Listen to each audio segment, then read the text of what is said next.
Hey guys, so awesome to have you, Alex and Cannon. I think we see each other in person at least a couple times a year, which is lovely. So this is, I Yes. think, actually my first time ever seeing you on Zoom, which is the opposite of how it usually is. So this is Right. fun.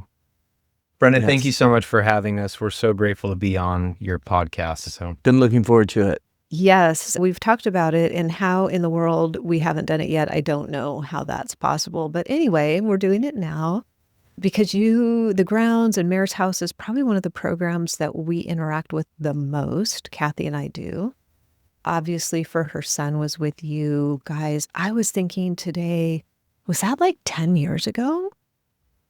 Just very about, early I on. think. Just Yeah. about. Yeah, you've had a lot of stuff under your belt since then, but I know that his time with you was obviously transformational. He is the one story that whenever somebody says relapses, it's part of the thing, it always happens. I'm like, actually, I know one that's not.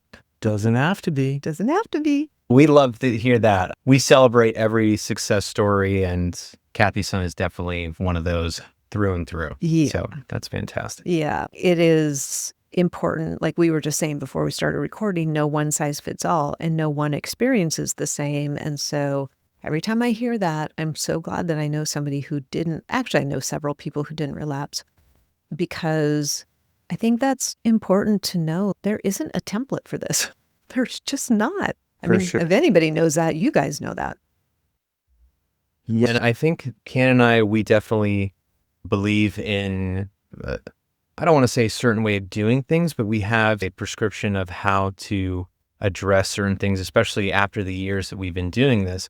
But even when we have this platform or this script or this model to walk parents and clients through, there's still the individuation, right? There is no one size that fits all. Nope. And that's actually getting more prevalent, which I'm sure we can talk about. Yes. We could spend 2 hours just on your stories alone, Easy. which we might have to do it another time because we don't have 2 hours. However, I think it'd be helpful for people just to hear, because you're both in long-term recovery. You actually started the grounds, started Mare's house. Sorry, I always say that wrong. And it's so encouraging for parents because if somebody's listening, they probably have a kid who's in it, or maybe they're in treatment, and they cannot see the fast forward story of my kid could end up doing something like this. I don't know, Alex, if you want to start, or Cannon, just give us like the Cliff Notes version of your story and how the grounds of Mare's house came to be.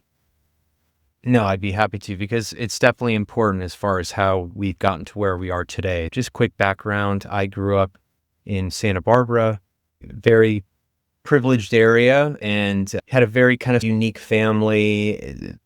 Basically grew up in a Hollywood family, and I was an only child. And so it was not typical. And my parents, they put me through quite a few programs as an adolescent. I did wilderness treatment. I did adolescent RTCs, therapeutic boarding schools, kind of everything. You name and it. It was this continuation of going to a program and coming home and blowing up, then going to a program and this was before there was like therapeutic high schools other than therapeutic boarding school. And throughout that journey, obviously that was planted a lot of seeds for me, and then got into San Diego State miraculously with terrible grades and horrible SAT scores. I had a great story of my recovery journey. And so that's what relocated me to San Diego, and finally hit rock bottom and got sober when I was a junior in college, and I was 22 years old. I really got plugged into the recovery community of La Jolla here, which is just totally right up my alley. Amazing surf community, tons of young people. I felt like I was home. And so that's where I met Cannon, and we started connecting and hanging out and getting coffee and going for surfs after meetings and things like that. And we started kicking around this idea of, hey, what do you think about doing a program? And so that was how Cannon and I's synergy happened. And we really wanted to create something that was needed for when we were young adults, because we were starting to see a lot of stuff that was happening in the Southern California area that we didn't necessarily want to do that. We wanted to take a different approach. And man, I can't even keep track. That was 12 years ago now, almost 13. And then we started Mare's House about a handful of years ago, 4 years ago. But that's how Can and I came up together, and I'll let Can share his piece. But Yeah. Thanks, Alex. It just brings back some really cool memories for me, thinking of those early conversations. And I grew up here in San Diego, and I'm a little older, a little longer in the tooth. I was in the Nancy Reagan era of just saying no. My parents didn't know what the heck to do with me as a teenager, getting caught smoking weed and coming home drunk from weekend parties. And pretty quickly I was sent to treatment. And at 15, the first time I went to treatment, and followed by wilderness. And I went to wilderness. This is, again, late 80s wilderness, which was a very different world than today. I'm still a firm believer in good wilderness treatment and endorse it. At the time when Alex and I, my journey was pretty typical. Other than that, it was, again, periods of sobriety by ever more significant consequences due to my using. Yeah. And I talk often of I got out of treatment with very good intents and purposes of wanting to stay sober. But I went right back to the same high school. I went right back to the same place. Yep. And as a adolescent, it was pretty difficult. The first party I went to, it was okay. I didn't really know what else to do.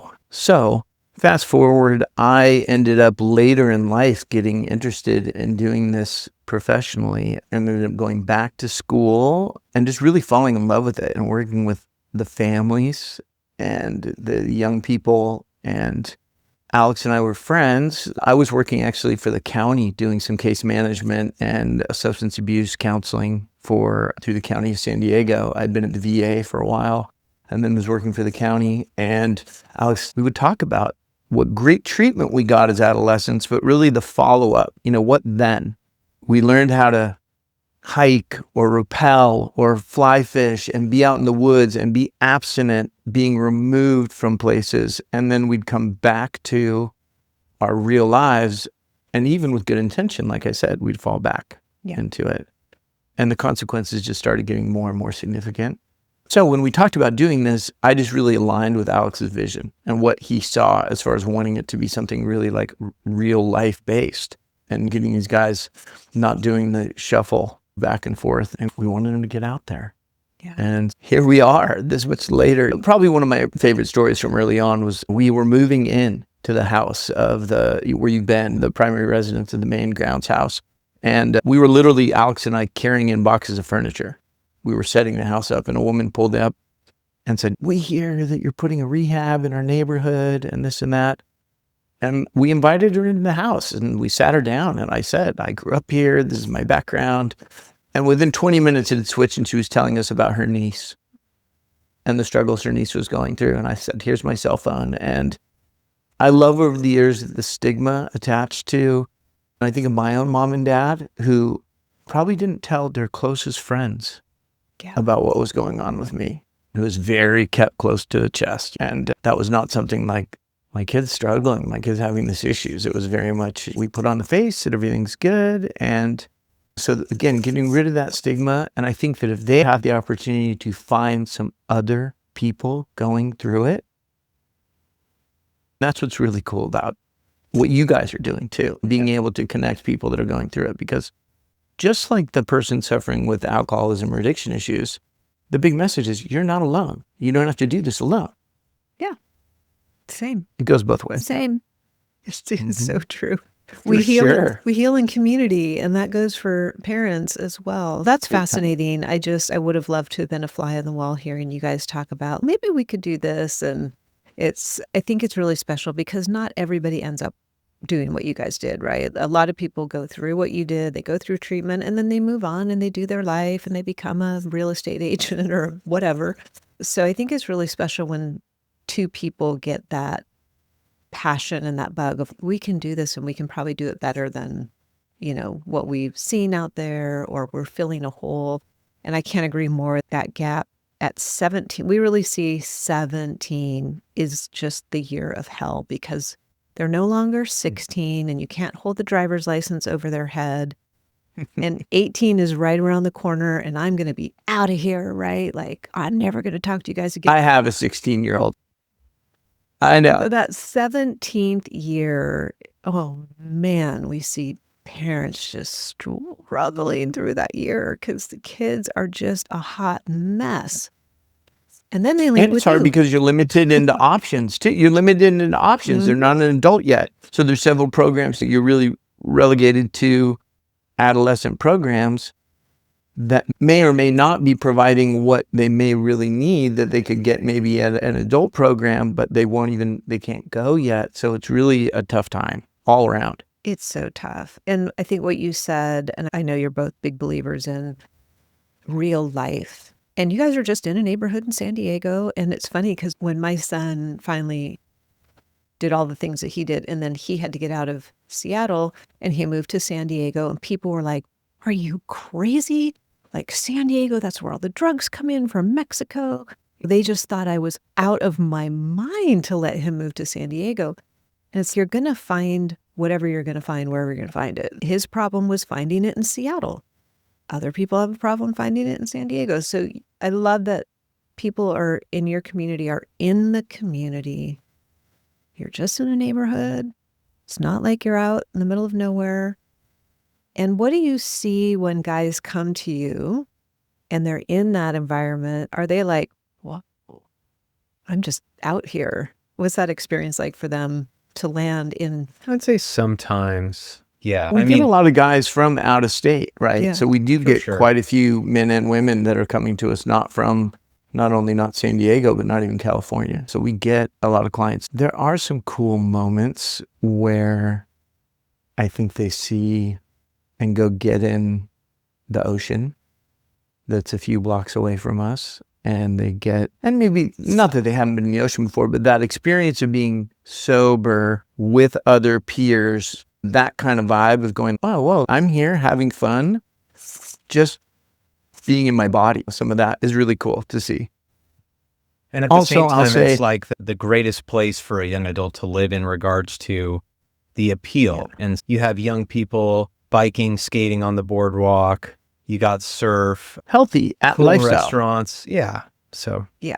It's funny, we'll get somebody who's coming that has dietary restrictions. I said, you're coming to San Diego. Every restaurant has a vegan, allergy-free, like you don't go to a restaurant where there isn't every option on the... I can attest to that. Yes, it's awesome. I'm curious because you've been at this for a minute or two, that, and we were talking before we started recording, that sort of every family thinks that their situation is unique, and it is to some degree, right? There's obviously nuances to everybody's story. But when you see the trend over a decade, when you see young guys, and now you're seeing young ladies, but what are the struggles different, or is it just like a different environment and the same struggle? I'm super curious about that because I think we get really wrapped up in what's happening today, and then there was COVID, and then there's social media, and then there's the, but I would love to hear from you. Maybe Alex, you can start with like when you think back to when you started and what you're seeing now. What are some of the sameness and the differences that you see? Yeah, Ken and I are laughing at each other through the screens here because there has been a big shift, Brenda, for sure. And the presentation is definitely shifting. It's not right or wrong, it just is. The truth is, though, what we're doing and what we're treating and what we're addressing, even though these presentations are different, the issues aren't really going away that are underneath everything. So I'll get a little more specific about this. I think just over the handful with the COVID epidemic and just smartphones and what I love the term doom scrolling, like where you're just scrolling, doom scrolling, right? All that stuff is culminated into just a different profile. And before any of that, like my experience of being an adolescent or a young adult in a program, I had to seek that out outside, elsewhere. I had to get that stimulus out in the community by raising hell. And these guys don't need to do that anymore. They raise hell in the palm of their hand. And so we're still a failure to thrive program helping guys achieve real life skills and feel esteemed acts through self-esteem work. but we just don't have guys pushing the curfew till or staying out late as much. They want to go and do their activities, do their programming, go to work, come back from the 12-step meeting and get home and go right on their devices. That's their go-to. So that's been the different sort of paradigm shift that we've been seeing. And like I said, we still need to, our curriculum hasn't changed as a program, but Ken and I have definitely seen a big shift in, to sum this up, it's like we went from containing kids that were in the raising hell in the community to now extracting them out of isolation and almost being like, maybe you should stay out past curfew a little bit. Not really, but let's say, so when you said when teenagers get their driver's license at 17, the first thought that came to me was like, I'm glad they're getting a driver's license, honestly, from what we're seeing. Ken, I don't know if you want to touch on that, but the only piece that I wanted to add is so like you said, there's this level of the things that have changed, but underneath it, a lot of it's the same. Like some of the feelings that both the clients and the parents are going through, the situations or the behavior that's worrisome may have changed. We've ridden through opiate epidemic, prescription drug epidemic, athletes coming in that were injured and getting prescribed OxyContin and getting hooked onto more significant opiates, to abusing prescription medication, to COVID happening, to a huge increase in marijuana-induced psychosis through the roof of young guys that their campus closed down. They're no longer in their dorm room. They're back living with mom and dad. They're smoking really potent weed, terrible diet, terrible sleeping habits, playing video games till 3, 4 in the morning. And then a psychotic break happens. And there's this fear of going, we need to tease out, is this a more significant diagnosis? But underneath it all, the fears, the concerns, the stresses, the anxiety, it's the same. It's really, if you take a client from 12 years ago and a client now, the underneath stuff is the same. Yeah, I think what I hear Cannon saying is that even though the actions of the young adult is different, meaning like more isolation versus the raising hell stuff, the parent's experience is still the same entirely, Cannon, in a lot of ways. Yeah, and just that feeling of, I don't know what to do. And that kind of, I don't know what to do. And that's a common thread. And that's where some of that stuff of finding other people that are going through it, finding people that feeling like I'm not alone in this, and being able to educate and empower yourself as the parent of one of these young people that's going through it, and really being open-minded to the idea of taking on different perspectives. Like I said to you before we started, all the stuff I'm getting from your website, there's so much great information on there for families. And I'm just going, yes, that's what it's about. What are some of those? So you're saying the wrapper might look different, right? The presentation might look different, but the underlying issues are the same. Talk a little bit about what those are. What are some of the common denominators that you saw 10 years ago and today, again, with a different wrapper on it? I want to know what Alex thinks, but the first one that came to mind is going off what you were talking about with the phone a lot.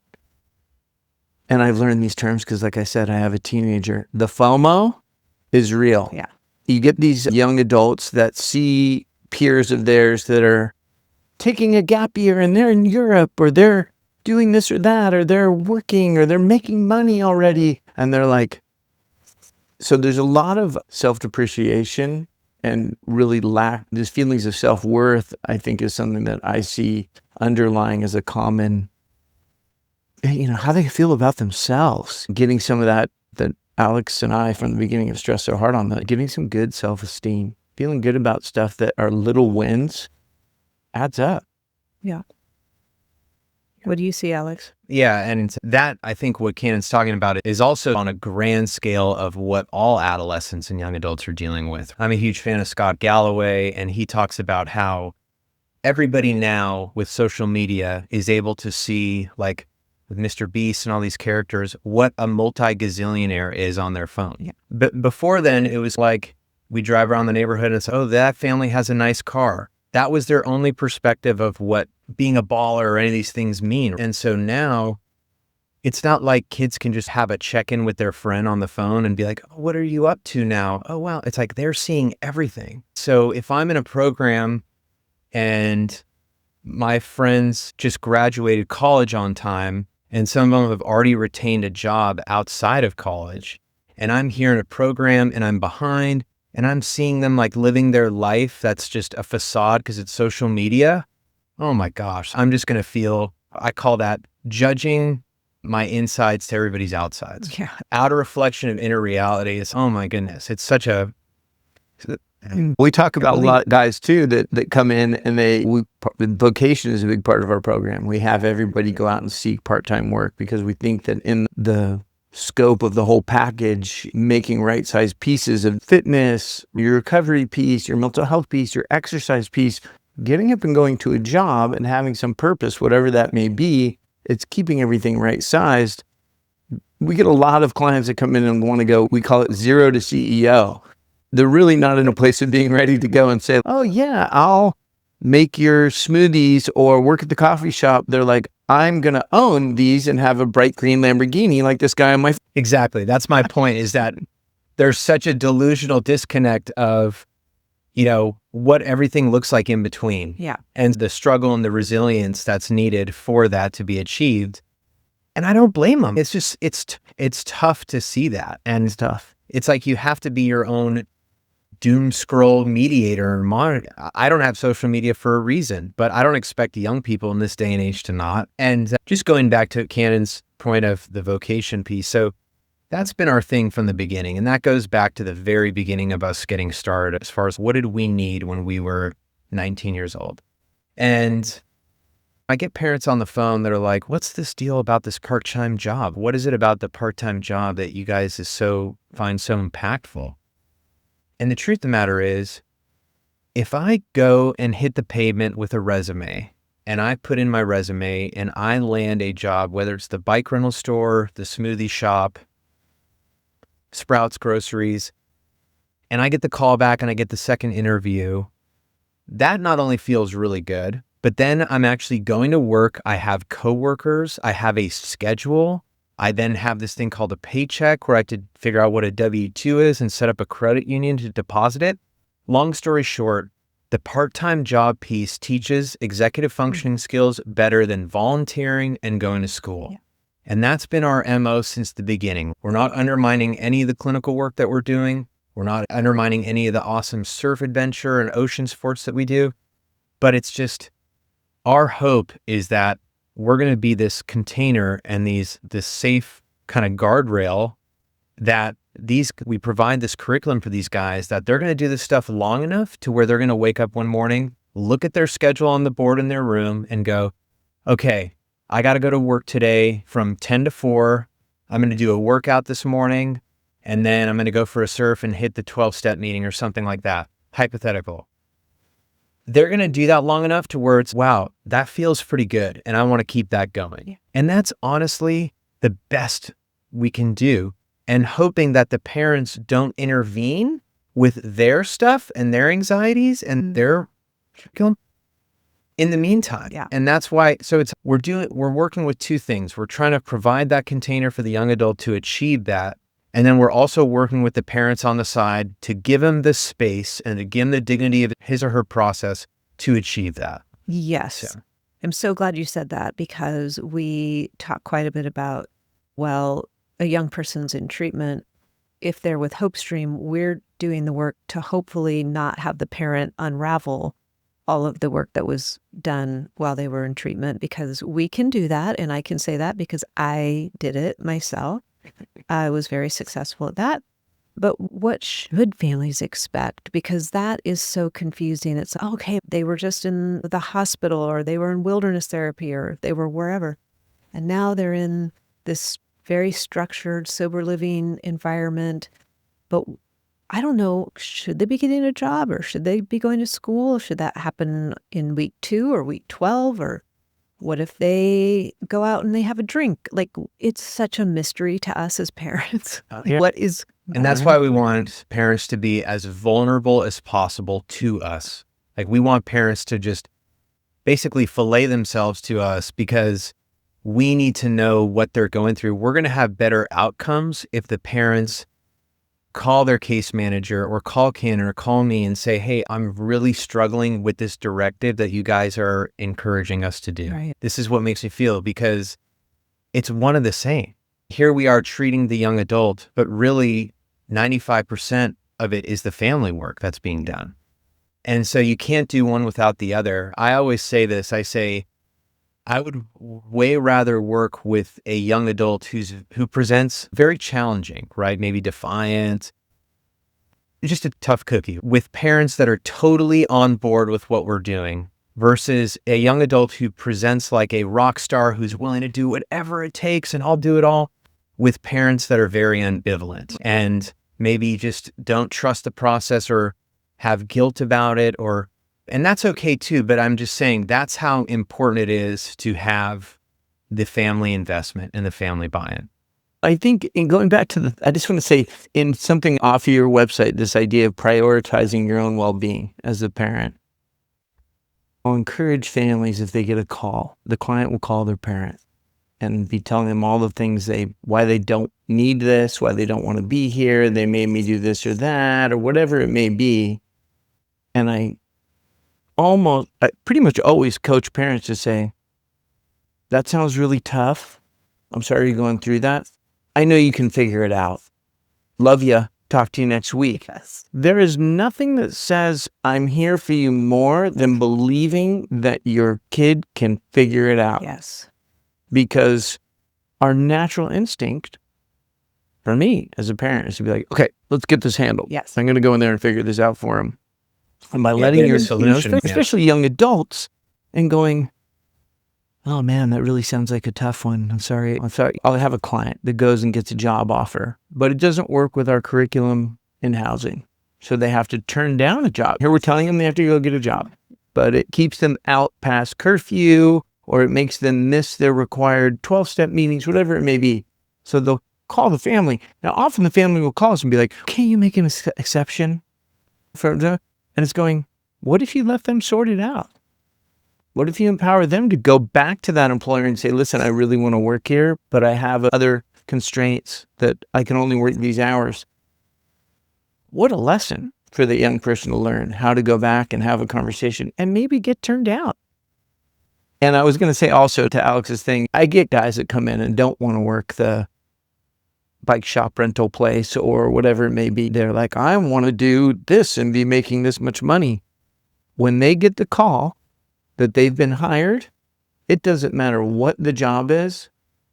The chest goes up, the smile, like the sense of pride when they get picked and they're chosen is a pretty powerful thing.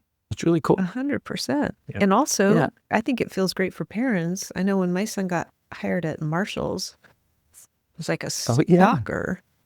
Not a stalker, but like doing stock. No. Yes. Stock boy. Stock I know boy. what you meant. And that was actually in San Diego. And it was like, I was walking around like my son was the CEO of Boeing. Totally. My son is a stock boy at Marshall's, because it just shows like so many things had to happen to make that happen. They have to have the support around them. They have to have, I think, other people around them who are also working at the same thing, so that they can then go back to the house and be like high fives or bro or whatever they do now. I don't know what the cool thing 100%. To do is. It matters to them so much. As parents, ultimately, our job is to prepare them to go out there into this world that we know is tough, is hard. It's brutal. Take away any substance abuse, behavioral health issues, any of that. It's hard. Yeah. We deal with hard things. So our job is to try and tee them up to be able to do that. What says it more by giving them some faith and going, I know you got this, and stepping away. And it's hard. It's really And what I'll hard. say, I think where we have to do a lot of education, and you know what? Some parents just might not be ready to hear this, and that's completely okay, and that's fine. But a big piece that we're continually trying to educate is, for example, we get a lot of families that were very successful in their careers. And I remember I had this dad who was like, I've got 400 employees in my publicly traded company, and I can't even figure out my 19-year-old son. Welcome to the club. Sometimes we'll talk about our process in the part-time job, and parents will say, he's not going to really have to work at a quote recovery job we're going to be able to do everything we can to allocate resources to where he's going to get back in school. And we just think he needs to find the right peer group. We got to get him back in the right peer group. And that's going to propel him into this healthy lifestyle. That's a big misconception, I believe. I personally believe, because what they forget is that they started from a place where they had to work at Marsh, the equivalent of, and they got to where they're at selling publicly traded companies. And they're missing that whole step with their young adult in this process. Yeah. And I don't blame them. It's hard for them to connect those dots. And I think the word to use here is you can allocate as much resource and get all the best of everything in specialists and things, but you can't. Resilience has to be found within through your own personal experience. And that's what I think Cannon and the team does such a great job of, allowing these guys to feel a sense of resilience through failure. Like, they gotta feel failure and they gotta work out of the failure, right? If they don't, they're just gonna feel this sense of continued complacency, which then, as we know, leads to very dangerous behaviors. Yeah. And I think that having a true appreciation for free time when it comes to that, rather than waking up in the morning and being like, I don't know, what am I doing today? Versus that schedule as Alex laid out, I'm going to go to work, or I'm going to go get a workout, go to the gym, then I'm going to go to work, then I'm going to come home and have dinner with my roommates and go out to a 12-step meeting.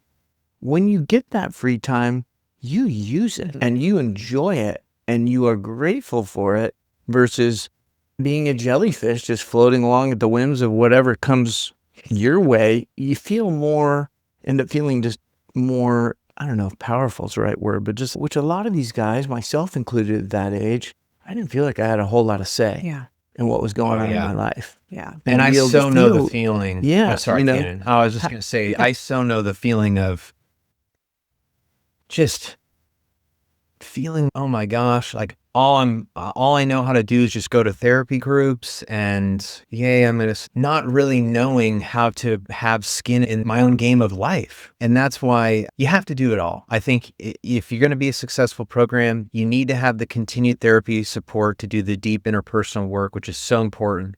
You need to get people active and get those great natural endorphins from exercise.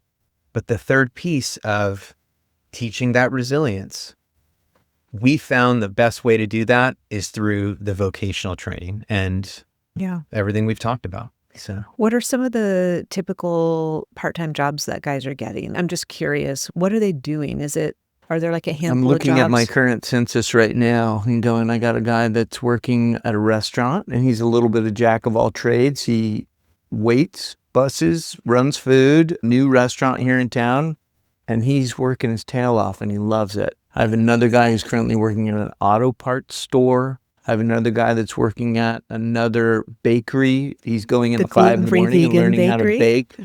He's learning how to make bread. Oh, nice. And it's really cool. Where there's more dogs than people. Yeah, he goes in I got a guy who's working at a frozen yogurt shop, and I got a guy who's working at a thrift store, hip, cool clothing, trade and buy, sell clothes. Right. He's a fashion guy and he loves it. And so he's always in there buying and selling used clothes and stuff like that. I love it. I asked because I think we can get really tunnel vision about what they have to do. So that's so helpful just to hear like the breadth of things. And it sounds they are finding things that play into their passions. Like, I love fashion, I love music, I love animals, I love baking, whatever it is.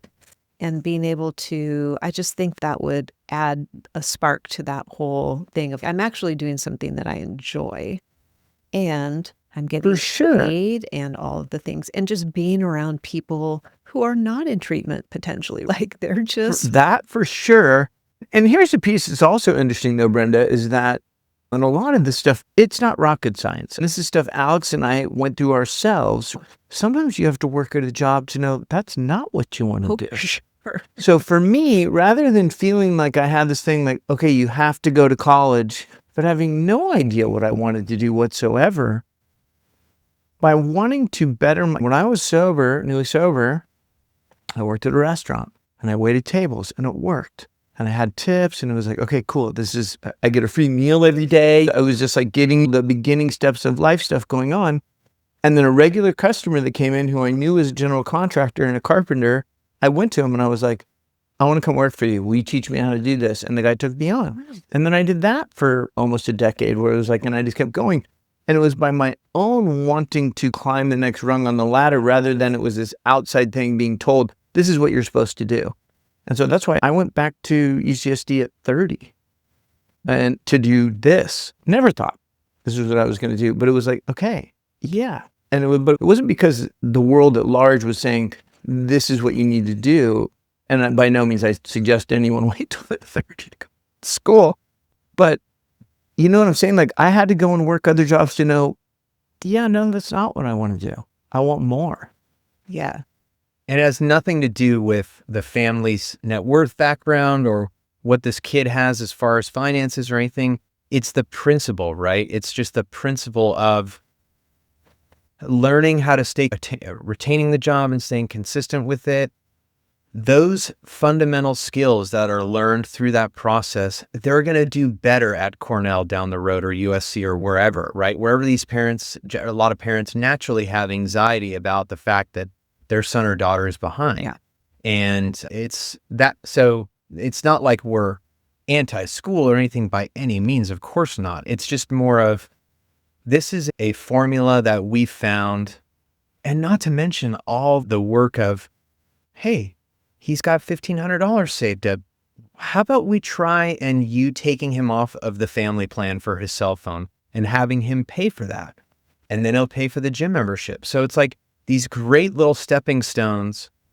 Do we expect families to pay continued clinical support and maybe college tuition down the road and whatever? Of course, but let's just have them take some ownership of the small things. Cannon says the 3 F's, the food, fun, and free time. Let's get them paying for those 3 F's. Yeah. And if parents it's so cool to see parents start to really open up to that and start to see that themselves as the parents progress through the program. Right. They're like, how's he going to pay for that? That's part of the 3 F's. It's like, yes, okay, we're doing our job. You know what I mean? The parents are getting it. And yeah, it's like I said, we have the young adult in our care, but really we're treating the whole family system here. Yeah. I would love to just dive in, because we were talking earlier about the 17-year-old and what you all see between that, like 17 to 24-ish, and then the 25 to maybe 28, 29, 30. Are there significant differences? Because you have young people at all of those ages. You span those ages. 18. They're 18 at least, but sometimes they're literally in treatment somewhere and we're holding them for another 9 days till they turn 18 and they come to us. So very newly 18. Yes. Alex, you want to jump into that? Yeah, we definitely do see a difference in sort of the behaviors that are presented. I would say it all varies, right? Like you said, there's no one size that fits all. It's the 18 to 24-year-olds, they haven't been at the manipulative hustle, you'll call it, or just being able to put their parents through the ringer longer as they have as the 25 to 30-year-olds. So the 25 to 30-year-olds have more conditioned response to, they're a little bit more treatment savvy.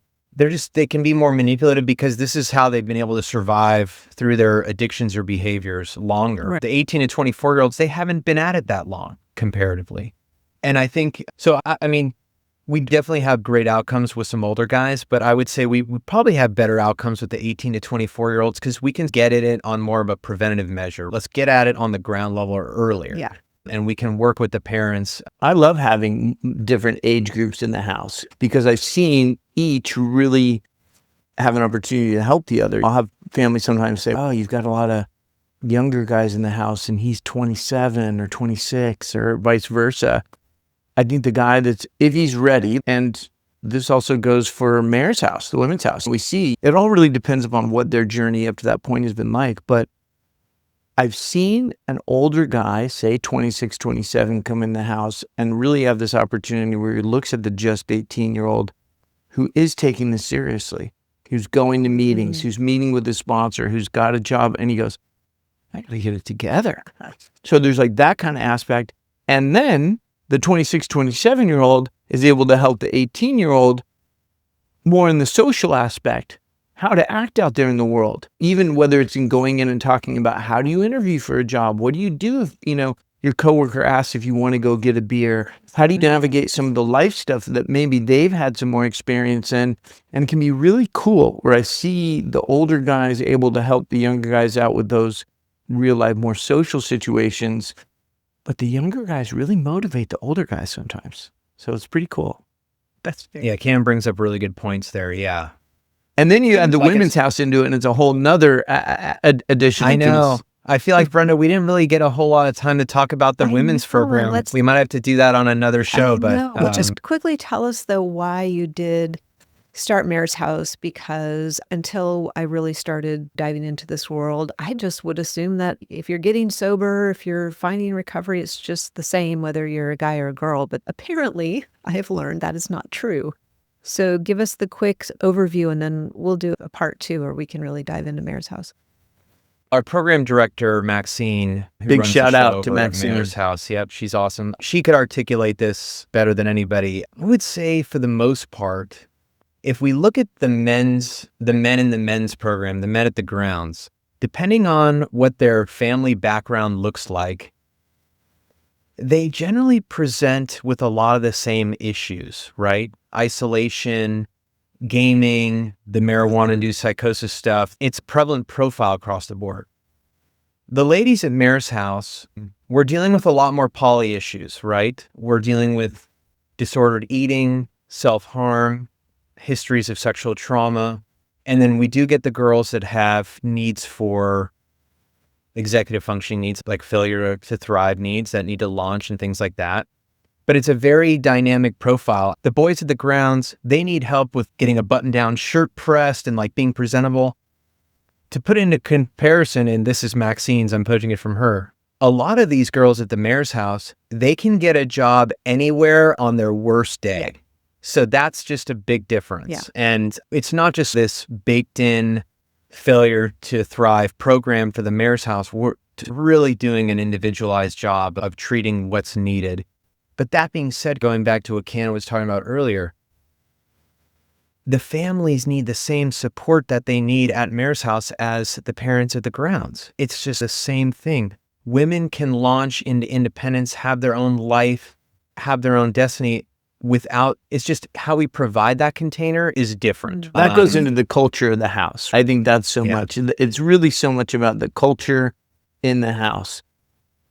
For the most part, the young men at the grounds, we can put it out there pretty black and white. They understand, if I do this, I move up the levels, I get these freedoms, it's pretty this.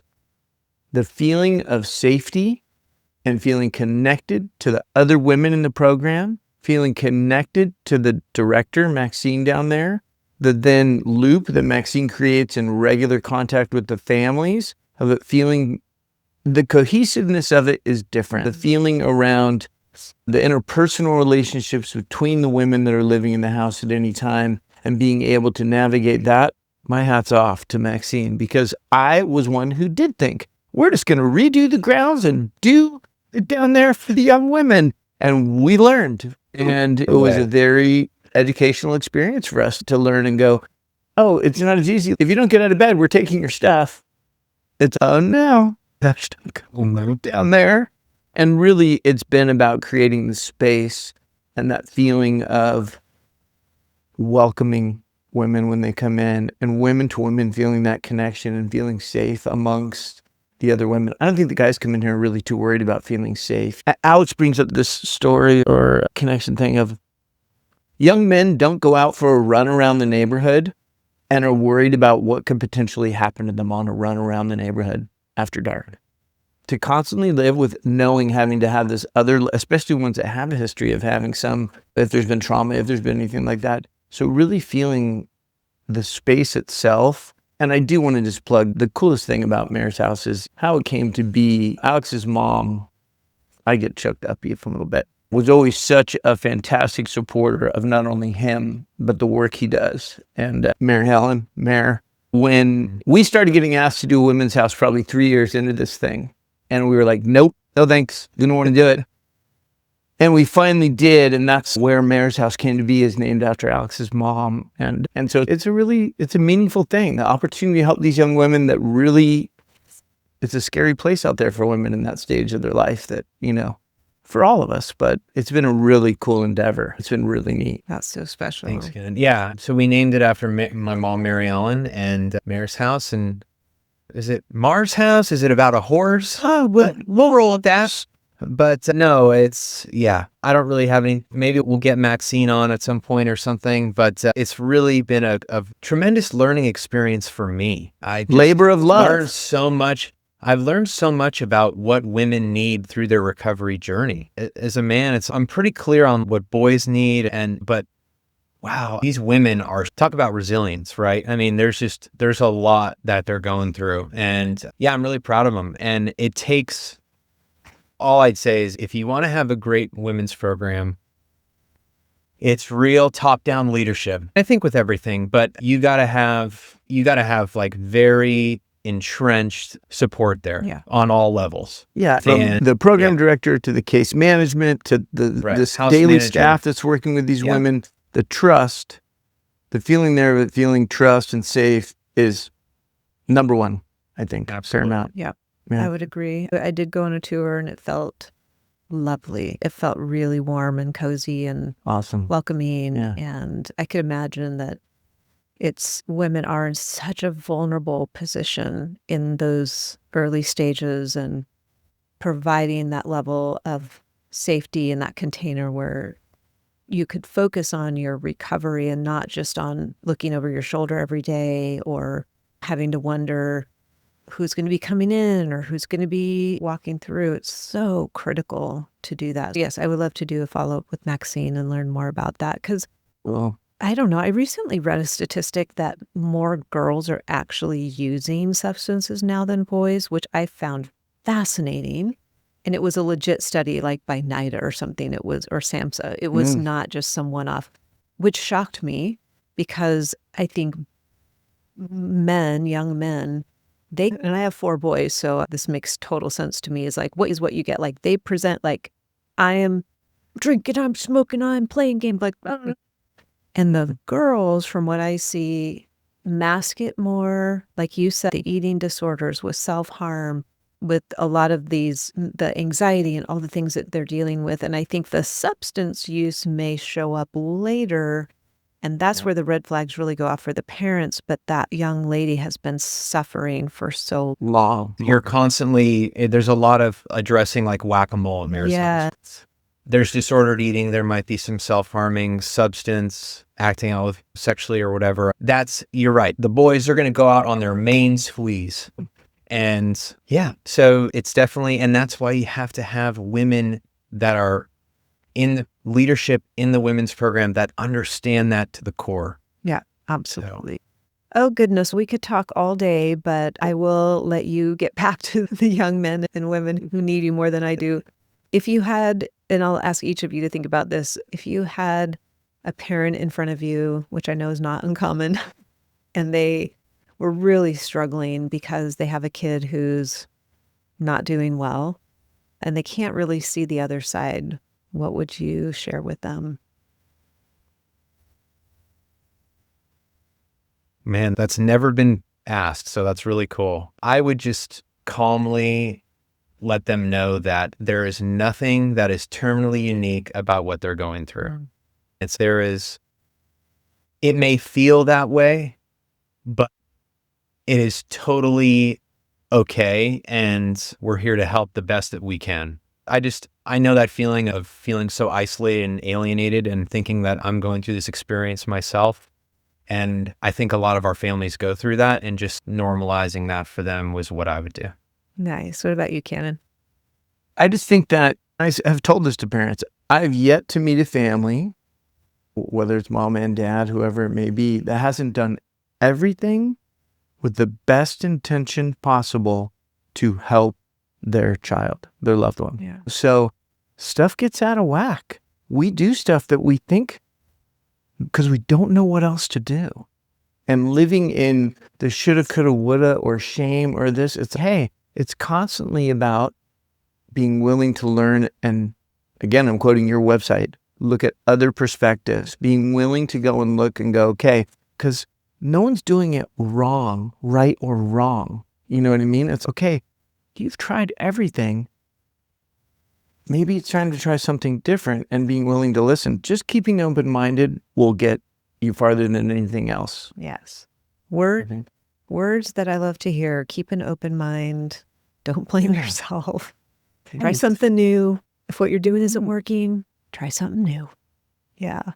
Thank you so much. We'll have links in the show notes to both the grounds and Mare's house and any other resources that you want to send us. But we appreciate you guys so much. And Hey, what you and Kathy have created here, great. and this, I mean, it's just another thing that makes us so grateful for the opportunity to work with people that we see that are out there and doing this in the way that we're just like, yes, and what you guys provide. So thank you for having us on. Really appreciate it. absolutely.